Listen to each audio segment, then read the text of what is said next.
how to fix maximum amount of attempts reached on TikTok. Hello everyone, welcome back to the channel. In this video today, I'll guide you through the steps on how you can fix maximum number of attempts reached on TikTok. Well, why this error occurs? Basically, if you're trying to log in and you have attempted too many times to log in, then it'll pop up that maximum number of attempts has been reached.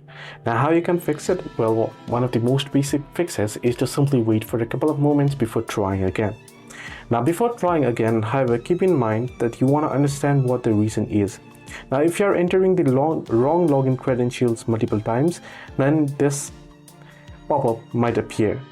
Now, TikTok's security system may lock your account to prevent unauthorized access as well, so you might want to be careful before trying again. Now, sometimes it might be technical problems with the TikTok app or server could cause issues with the TikTok app, so you want to wait for a couple of moments as well. What you can do is you can simply wait for some time, or you can try and reset your password. You can also uninstall and reinstall the application itself, which will fix the issue. Try changing your device or internet connection as well. Hope this video was helpful. Do like and subscribe.